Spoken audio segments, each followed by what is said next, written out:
Hey Yappers! Today's episode is all about Netflix's latest rom-com, My Oxford Year. We yap about the origin story of the book and this film, some of the issues that we took with the plot and the acting, and admittedly, the scenes that had us tearing up by the end. Let's get started. Hello fellow Yappers, I'm Ruchi. And I'm Shalini, and we're your hosts of Binge, Yap, Repeat. We're two best friends who spend an embarrassing amount of time binge-watching TV, and honestly, we just need to talk about it. If you're here, we're guessing you do too. Fair warning, this is a spoiler-friendly zone. We will be discussing lots of spoilers. So, if you haven't watched the show yet, hit pause, go binge, and come back when you're ready to yap with us. And now, it's yap time.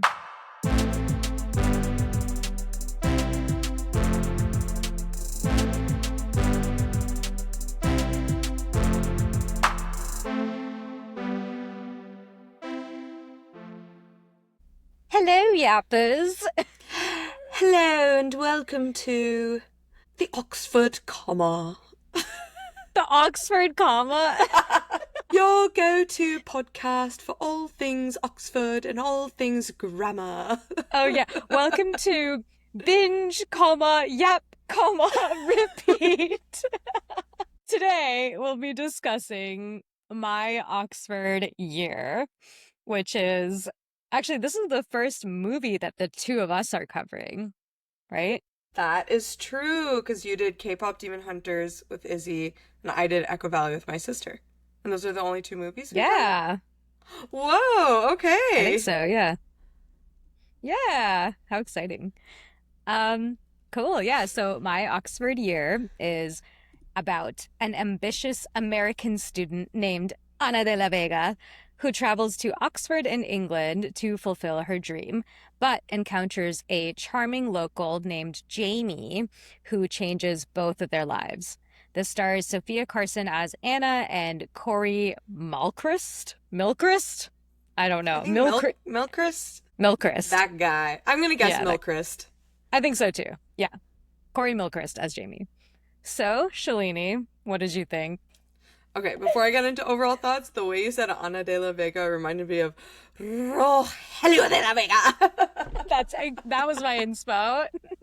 Amazing. From Jane the Virgin. Yes. Yes. Rogelio, my love. Okay, yeah, I will be so honest with you. I did not like this movie. I thought it was a huge waste of time. A few issues, I think. One, the pacing felt a bit rushed. Like, I guess because I watch more TV than movies these days, maybe it just didn't feel right that, like, they fell in love so quickly, and she got this, like, great group of friends so quickly, and all of these things. So that was one issue. I also thought Sophia Carson's acting was pretty bad. There was this one Reddit comment that was like, I feel like she always has a being interviewed by Vogue voice. Just always speaking like this. I blah, see blah, that. blah, blah, blah. Yeah. I'm always talking like this. Jamie, you should listen to your dad. Daddy. Zaddy. No, it was not Zaddy. So, I did not love it. Those are my overall thoughts. Okay. How about you? Well, so actually, I have a fun fact for you that I think would be relevant for the rest of the discussion. Okay. So my fun fact is that the movie, My Oxford Year, it started as a screenplay that there's a writer, Alison Burnett, originally came up with the screenplay and then asked Julia Whelan for help on the screenplay.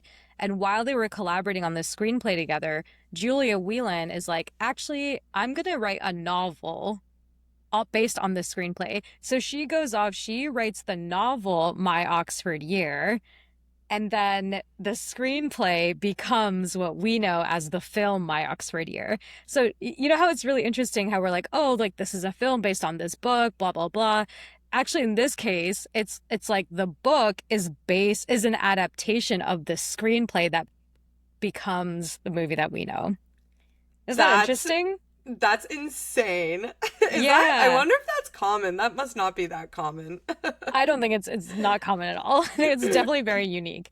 But let me just fact check this. I think the book did come out in 2018. Yes. So My Oxford Year, the book by Julia Whelan, came out in 2018, and the movie My Oxford Year obviously came out 2025, August 1st, 2025. So yeah, 7-year difference, but it is actually the case that the screenplay came first. Interesting. Yes. Okay, so I can't blame it on bad book adapting. Bad writers are everywhere. So, True. True. but I will say that the book is super different from the movie. Ooh. So here are some differences.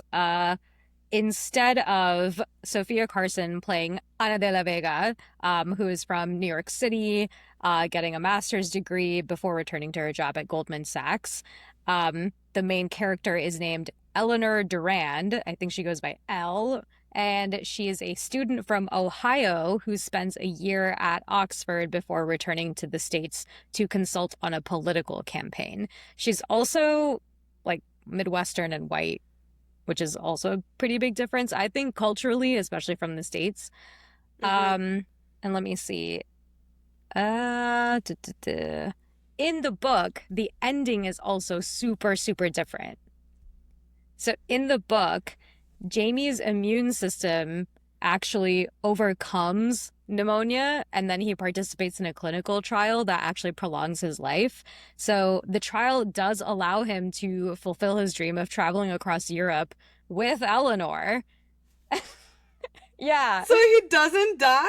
I mean, unclear. It says the book leaves off. Oh, and this is all from a People article. The Okay. book leaves off on a more ambiguous note.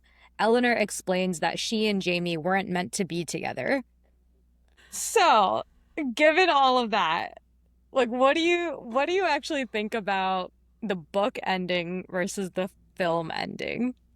I knew he was gonna die, so I think it would have been a nice, refreshing surprise if he didn't die. And I was like, oh, it's a happy ending. Okay, great. But then I also maybe in that case would have been like, so then what was the point? Like they fell in love. The end. Wow, Shalini.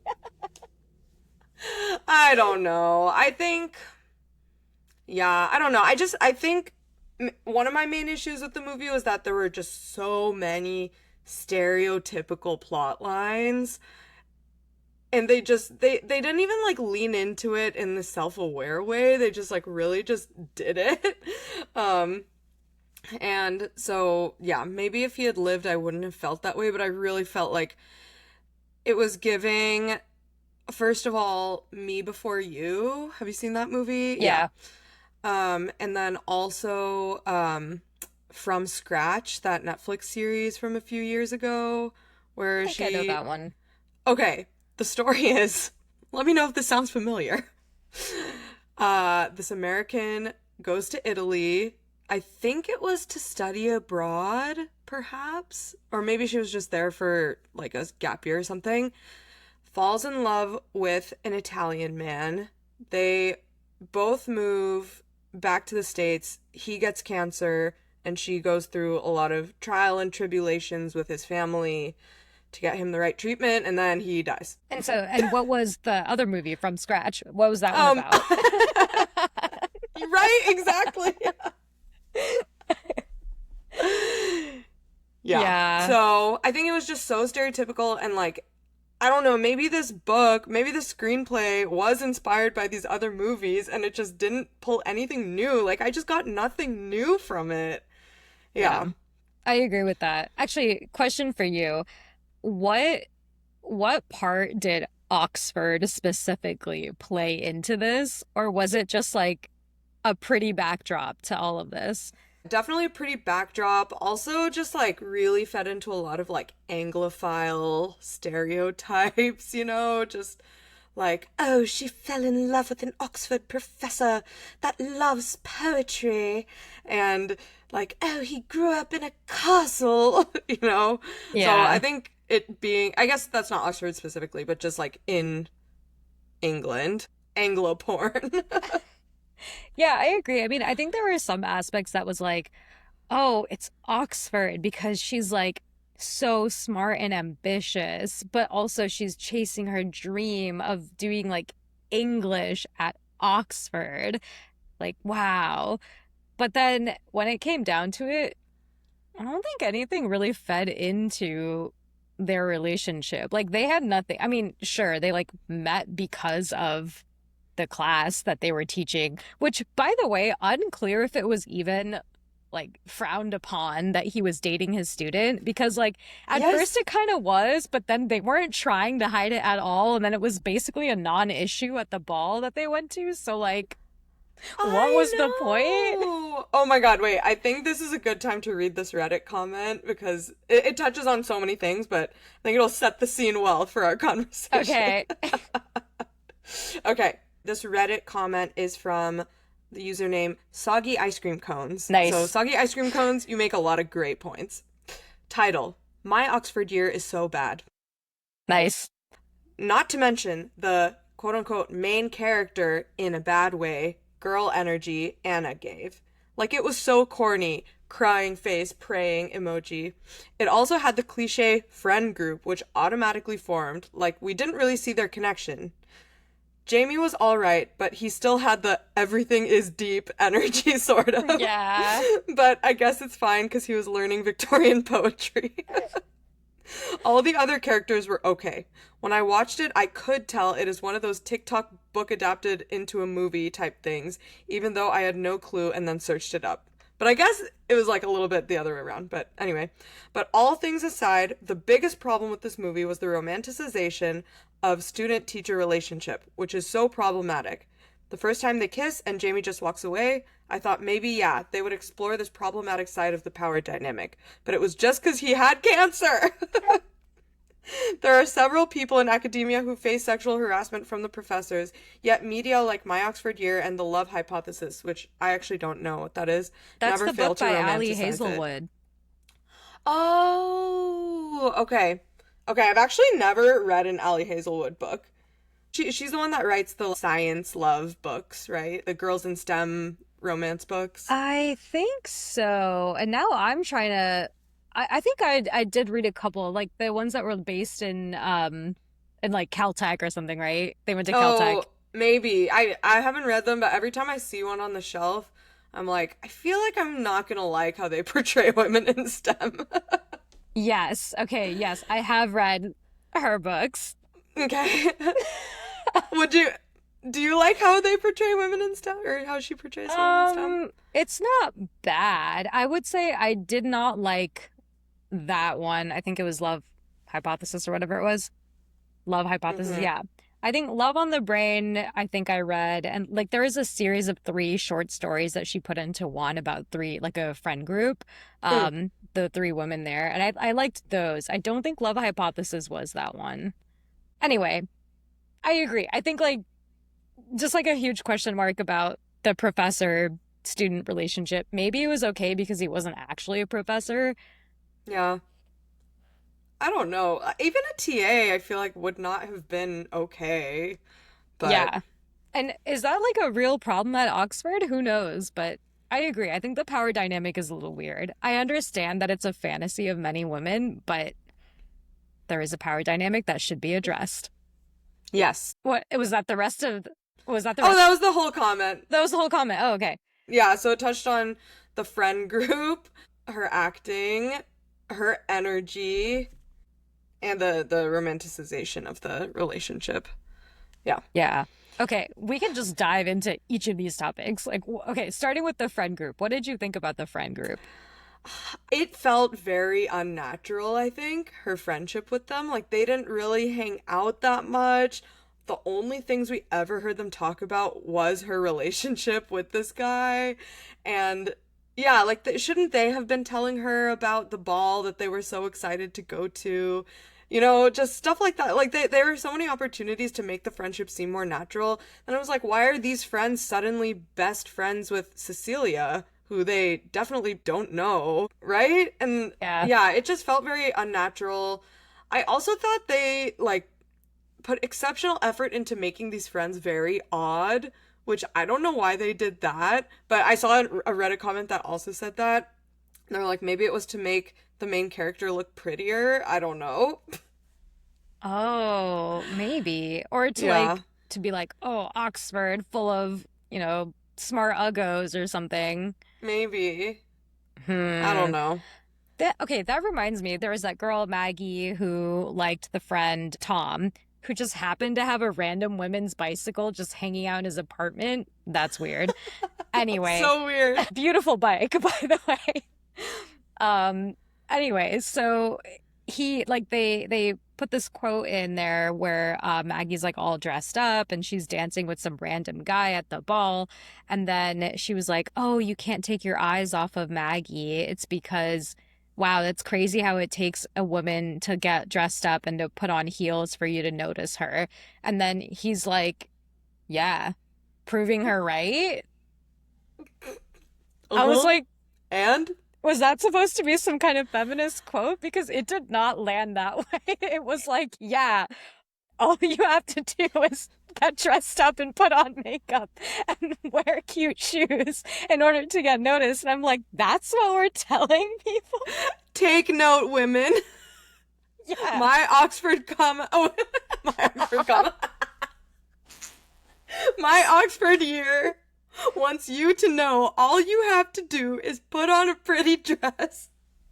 Yeah. And then everyone else in the friend group was just like obsessed about her looks. They were just like, yeah, Anna, face card never declines, Anna. And then I was like, that can't be all that you see in her. So strange. Just so strange. Yeah. Do you think this would have been better as a limited series? I think it had potential to be better as a limited series. I think it with this quality of writing and this quality of acting, I don't think I would have enjoyed it. Like I'm glad it was over in 2 hours. Mm, But I think it had, like the story has potential for a woman that goes abroad, falls in love, and then like it changes the course of her life kind of thing. mm. But I do think some things would have needed to change. Like all the very common tropes of Americans in England of like, oh my gosh, yeah, like I just met this guy and he's so rich and he's so sophisticated and smart and grew up in a castle, that kind of thing.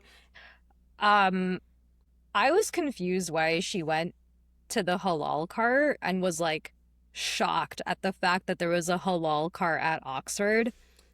I was like, you're from Queens, New York. Yes, literally. Like, why are you learning what halal is right now? Yeah, or like maybe she didn't because then she made a joke like, "Is that an elephant leg?" Oh, hee hee, I was just joking. And then I was like, "Bitch, you're from Queens. Like, what Yeah, the hell?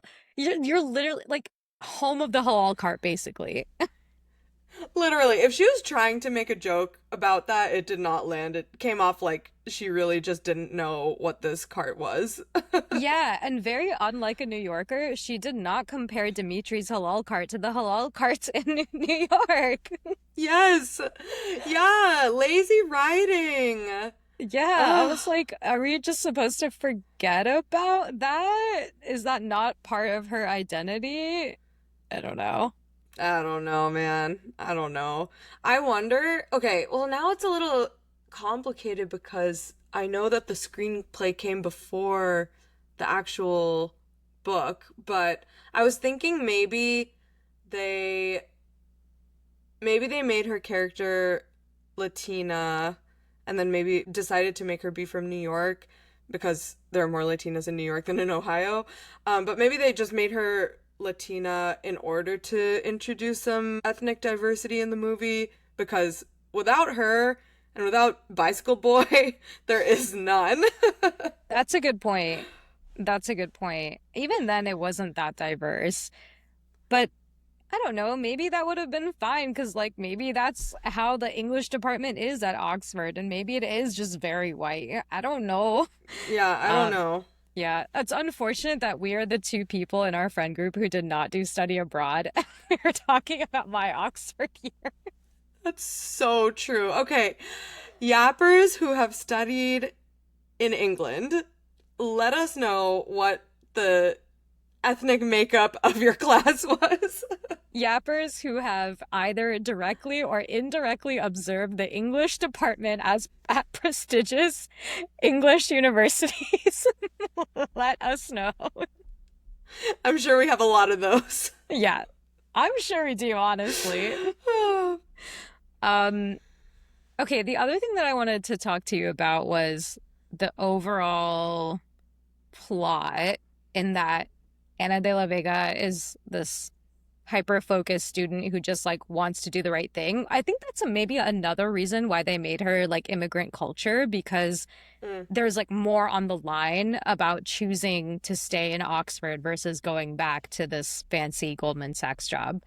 So, yeah. So one, did you agree with her choice to put romance over ambition?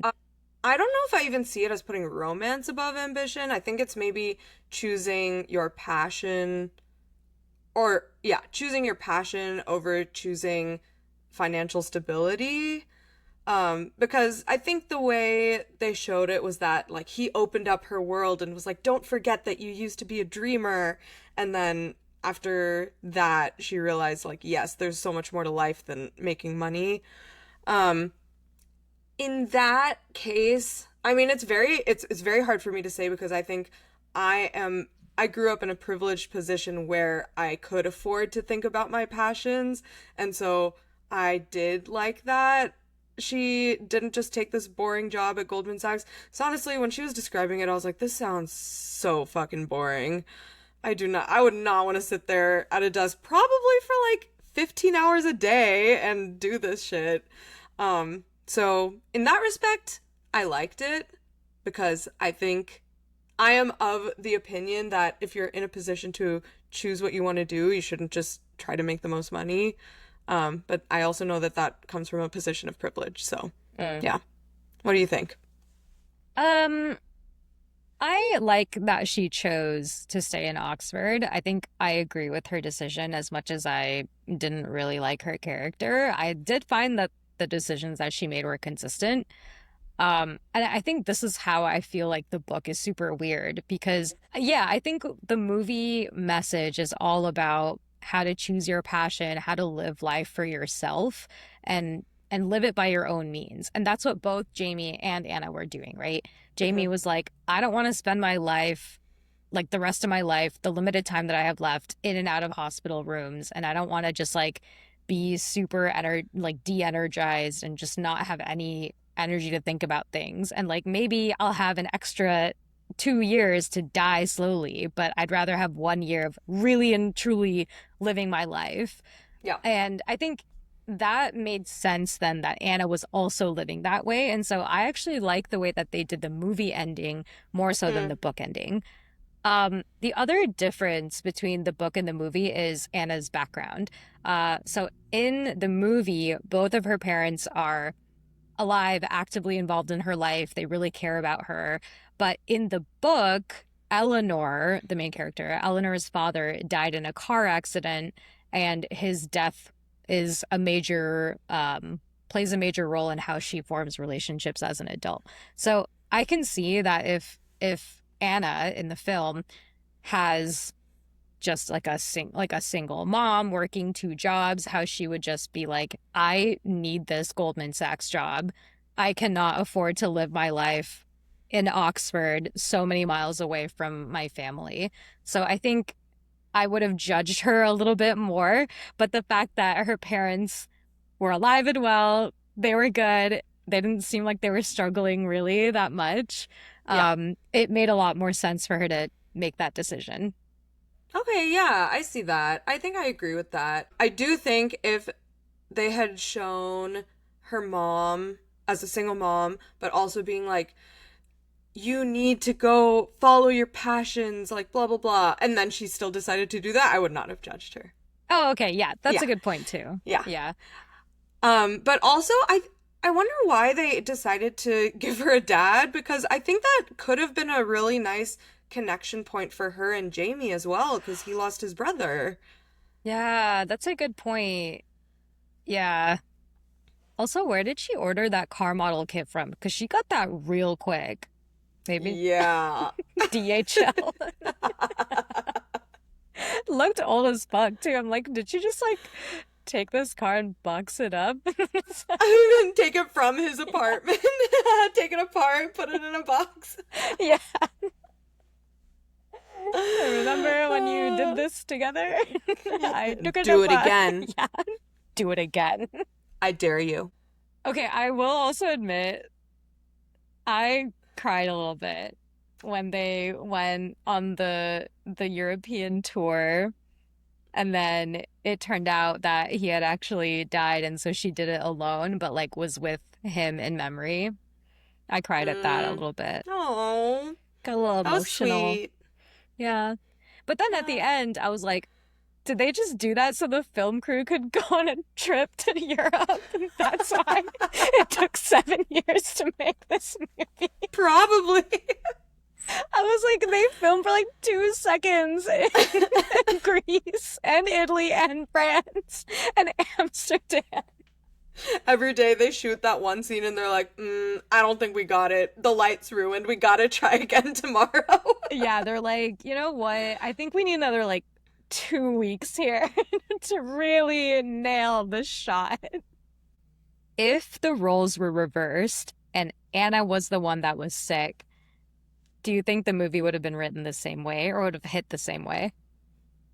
Wait, so if it was is she still American? Like she's Or like her sorry. So she's like she's British. She is the one who like grew up in UK, went to Oxford, blah blah blah, and then she got sick, and then Jamie is the visiting student. Oh, okay. Then I would be like, this shit is just Walk to Remember in another country. Am I wrong? Am I wrong? Okay, let me change the question. If the roles were reversed, and Anna, no, not reverse, single reverse. Okay, and Anna is the one who gets sick, but she is the visiting student and Jamie is still the professor. What do you think would happen? He'd be like, you should stay here because I hear American healthcare is very expensive. He's like, yeah, you should get that checked out. There's a clinic right there. He's like, I'm gonna go back to my castle, but you seem fine, so. they cured that cancer like 20 years ago here in the UK with our free healthcare. Oh, man. Yeah, that's all I have to say about Okay, great. Cool. Moving on. When did you like find out that Jamie was sick? Did you suspect it at all? Okay, I only suspected it right when the movie started because the only other thing I've seen this man in is Queen Charlotte. Have you seen Queen Charlotte? Oh, yeah. Where he's also secretly sick. That's how I know him. I was like, I wonder if he's like boxing himself into a certain type of role because also this is kind of reminding me of Me Before You. Okay, wait. So when you say when the movie started, it was like credits are over. They show Oxford, and then you're like, that man is sick. Yo, that man is sick.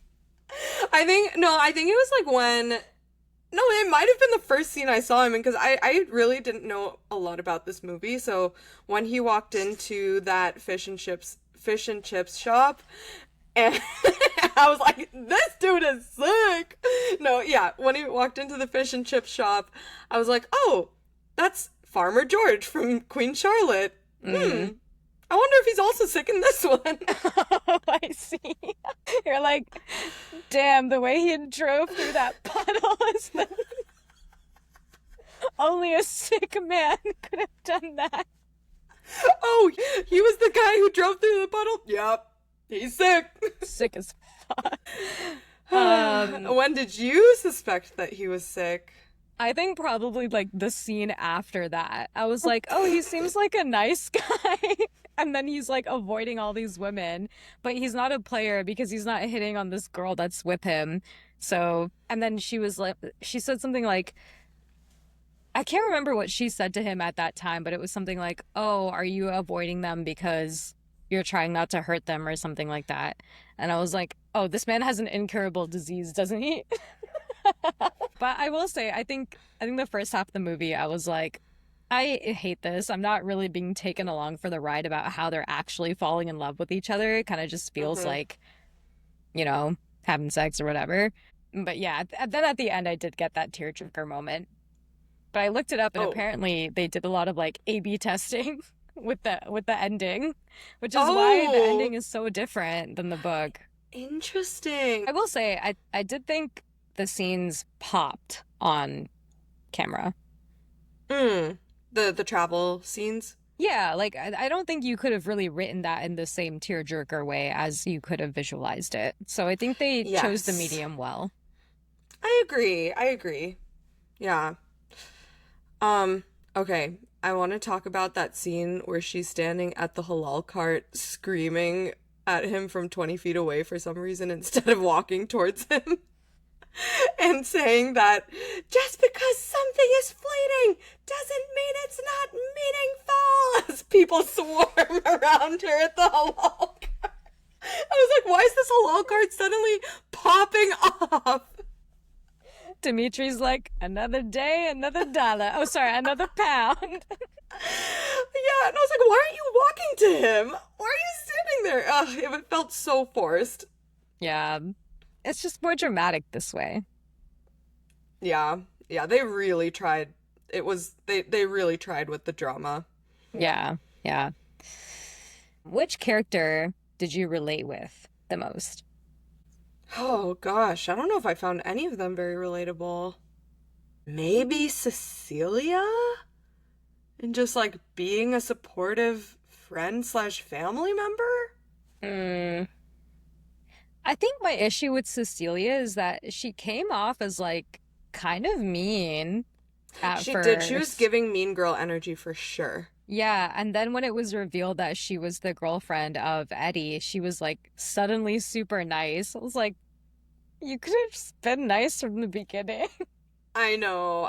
Also, okay, back when we didn't know she was Eddie's girlfriend, and that scene where Anna is with that rower dude at the bar, and then Jamie and Cecilia walk in at the bar, and then they're dancing, and I was like, oh, they're dating, because like they were like truly like arms around the shoulders, like super dancing.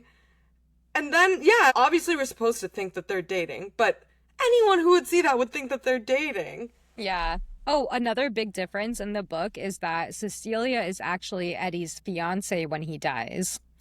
Oh. Yeah, not just the girlfriend. Mm. Yeah. Oh, okay. Wait, one thing about the rower dude that just sparked. Okay, so from that conversation at the Halloween party, he was like, "Oh, why would I eat this like halal food that's like putting shitty gas into a premium engine or whatever?" And so we're like, "Oh, okay, I guess he's a rower. Like that's pretty cool. Oxford rowing is like a big thing." And then he wasn't even a rower. Yeah, why was he in the stands? Shouldn't you be on the water, bro? Yeah, he was just like, "Go Oxford." And I was like, "What?" You're supposed to be on that boat, sir. Yeah, and so I didn't know if that was like a joke that he actually wasn't a rower. I would like to believe that he is like the lowest level of intramural rower, and he takes it that seriously and tries to pretend like he's that important. That's so funny. You think he's like the Indonesian kid doing aura farming on the boat? He's like that. No, not him. No, not him. I'm saying he's not even on that team. He's on some lower level, like think Interhouse Sports at Caltech. Oh, okay. Yes. Yeah. Nice. Like imagine someone from Page House like being like, "Oh, I gotta stay in shape for Interhouse Frisbee." Okay, that's true. So lame. But then I was like, why didn't Anna just roast him about that? I think it would have been so funny. Yeah, there are so many opportunities for more interesting dialogue, I thought. Oh, another dialogue part at her birthday party. Well, I guess after her birthday party was over, and then they're like holding hands sweetly by the piano. Then he's like, I'm gonna stick around and hang out with my dad for a bit. Is that okay? And she's like, no. And then he's like, no. And then the scene ends. I know. She was just like, ha, no. And I was like, oh, I guess that's a funny joke. And then he's like, ha. And then like, I was like, was she not joking? Was he not joking? Am I like, what is going on here? What is this parallel universe that like, am I not getting it? I really thought she was gonna be like, it's not okay, it's required or something. Yeah. But she didn't follow up at all. I was like, did she short circuit? Oh Man. Oh man. Yeah. I think there were a lot of moments that just like fell flat. Oh yeah, also when she ran into the room when he and like found out that he was doing chemotherapy, and then he just like was like I would never recover from that. I feel like you should go sort out your anger issues, and then you can circle back once you've had about 2 to 3 months of anger management class. Yeah, I would not be okay if anyone yelled at me like that, regardless of the condition that they were in. Oh that was my God. crazy. It felt like it was more in his character to be like, well, now you know, right? Instead of just being like, get out. That's so scary. Yeah, I agree. Because then he was like so chill about it, and then told all of her friends at her birthday party. Yeah, I was like, what? It's so crazy. Yeah. Also, I didn't know that the friends didn't know at that point. Yeah, me neither. I didn't know that either. They're just so close, you know? 6 months into their friendship. Yeah, they just tell each other everything and give each other bikes. Bikes. We haven't really talked about Jamie's everything is deep energy. I don't know if there's much to say about that, but I agree. That's kind of it. Yeah, it was reminiscent of A Walk to Remember when Mandy Moore's character was like, I can tutor you, but you can't fall in love with me.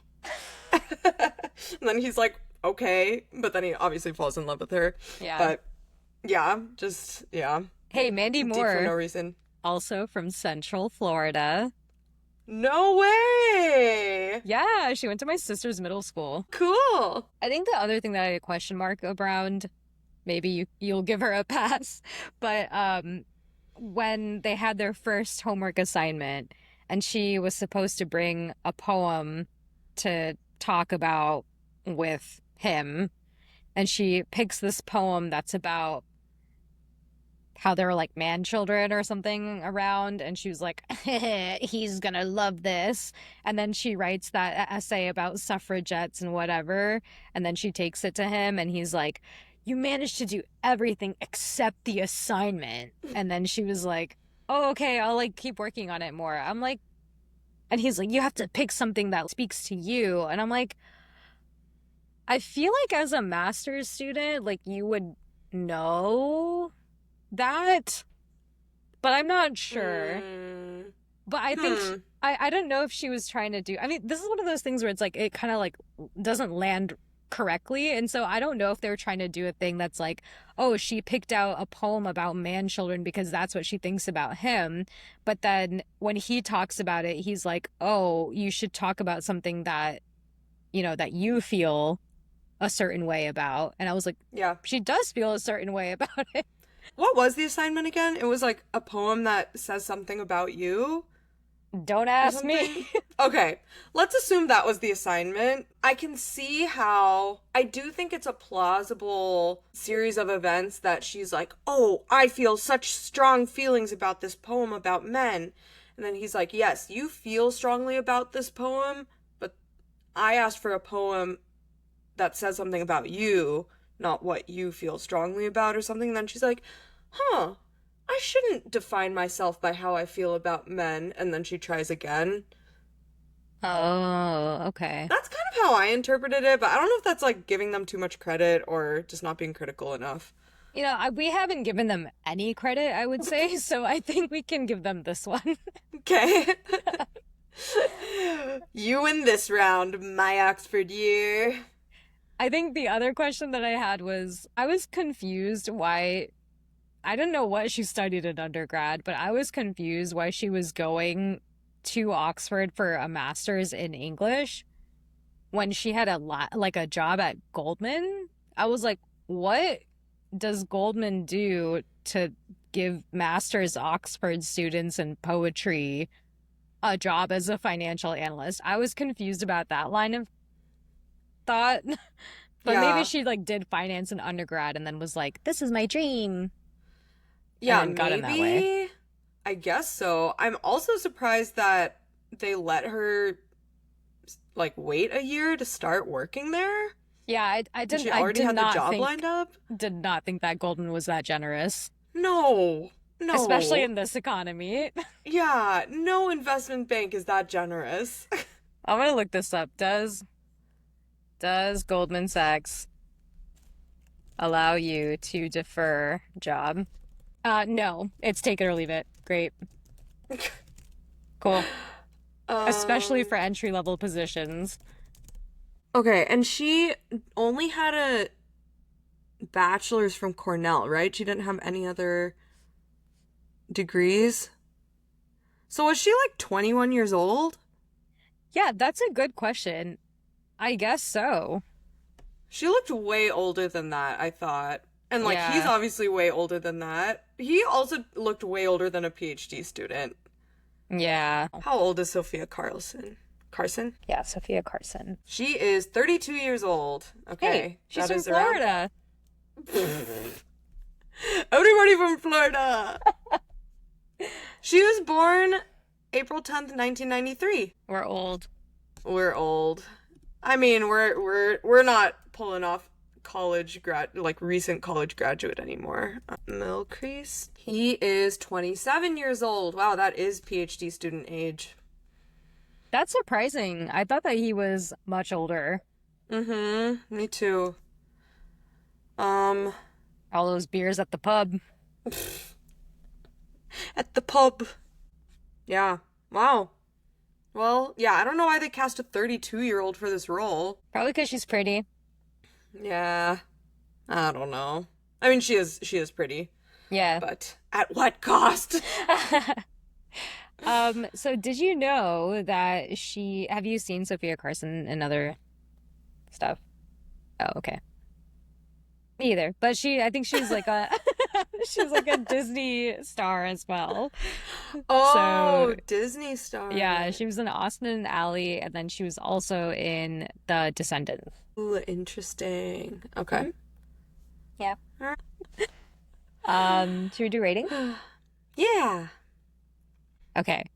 I would give this a 6. Okay. Okay. Another one that you are rating higher than me. I think I Oh. would give this a 4. Whoa.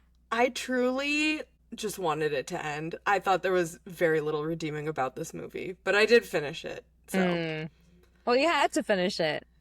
that's true. I had to finish it, but it wasn't so bad that I was like, Ruchi, we can't do this. This is Yeah. so bad, you know? Yeah. I think Yeah. I started off very low, I would say, but I did get very emotional at the scene where they're going international and like That's going on the fair. tour. And so I was like, well, I had an emotional response to this. So I can't rate it below a 5. Yeah. Yeah. That's But very fair. I'm happy with our average rating of 5. Yeah, I think that's fair. Jing Chen was telling me that there's this like K-drama rating YouTube channel or something, or I don't know, or Instagram or something. And they give 2 ratings. They give one for enjoyment and one for quality. And I was like, oh, if we did that, I think our numbers would be way more aligned on Hunting Wives. Oh, I'm Oh. sorry. The Hunting Wives. Yeah, excuse me. Put some respect on the name. It's like the SpongeBob the. Do you think we should do it, or should we change our ratings to have quality and enjoyment? I'm open to it. Should we try it out? Okay, what would you give this Okay. one for quality and enjoyment? Okay. Is it out of 10? Quality. Yeah, let's do Okay. out of 10. Or maybe we should do out of 5 and then add it up for a total rating. What do you Oh, that's a think? great idea. Let's do that. Okay. Okay. I would give quality 2 out of 5 and I would give enjoyment 2.5 out of 5. Okay. I would give quality, I think I agree. I think 2 out of 5, maybe less. 1.5 out of 5. Maybe less.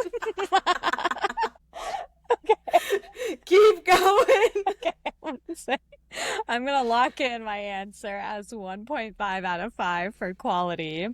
And for enjoyment, I would give it. It's so hard because I didn't really enjoy it, but I did have that one moment. So I don't know how to rank that. 2.5 maybe. Okay. All right. Well, you ended with a 4. Crazy. Three out of okay. Maybe my true ranking is a 5 out of 10. So yeah. Hey, all right. Great. Yeah. Heard it here first, folks. Yeah, first. Yeah, first let us know if this is actually useful for you. All right. Binge in progress? Yes. Ooh, I can't wait to tell you about my Binge in progress. Oh my God, tell me. I started watching this show, this Korean dating reality show called Better Late Than Single. And it is so cute. It's about these eternal singles. So they're basically like 27 to 30-year-olds who have never dated in their lives. Like they may have gone on dates, but they haven't ever been in a relationship for their entire life. And so they are paired with a mentor or a cupid, and that cupid talks to them about how they want to improve themselves, whether it's through diet and exercise or like seeing a psychiatrist or like working with like a language counselor or any kind of thing like that. They train or they go through like a betterment process for 6 weeks, and then they all go to Jeju, this island in Korea, where they, start the actual dating reality show, and they start to like date each other and like choose each other to go on dates with and everything. And it is so cute. I feel like it's just watching, like, it's kind of like Love on the Spectrum, except no one's on the spectrum. They just are very inexperienced. So they're very book smart about love. And it's really cute to see them Aw. figure out how to express themselves and take risks and put themselves out there. It's really cute. That's so sweet. What Yeah. a cute premise. Yeah. What are you watching? Won't you know it? I am watching another season of Survivor. Classic. I think I'm watching season 39. Let me confirm that. No. What season is this? 35? I feel like everyone's watching Survivor yeah. nowadays. Oh. Yeah, my high school friends, Saeed and Amy, they started watching it from the beginning. So they're on season 3. Whoa. Yeah. And they're saying that Crazy. the dynamic is really different. Wait, did you tell me this? Did you watch the earlier seasons or no? I haven't watched anything Oh, older okay. than 16. Okay, so Amy did tell me this. So Amy was saying that it's really different. The dynamic is different because it's a lot more about the survival skills themselves. So a lot of people, they're like, oh, we can't vote this person out because they're the only ones who know how to make a fire or like cook. Oh, interesting. Yeah, Jing Chen has watched like most Survivor seasons, and she said, well, I guess she did say that. Also that they used to show way more camp life than they do now. And just like general, like what's it like to try to survive in the wild. And then also, now that the game has existed for so long, it's become like super meta and everyone's always talking strategy. Everyone's always trying to like build their resume versus an old survivor, they were just trying to like survive and then vote each other out when they had to, but like less strategy and less like meta thinking. Yeah. Which is a little bit more fun, I think. Yeah, I think so too. I like the mind games. Yeah. Yeah, well, I confirmed it is Survivor 35 that I am watching. Heroes versus Healers versus Hustlers. Wow, a lot of H words.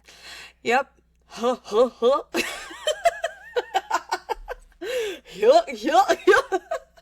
You know? I'm in a weird mood today. Great, well,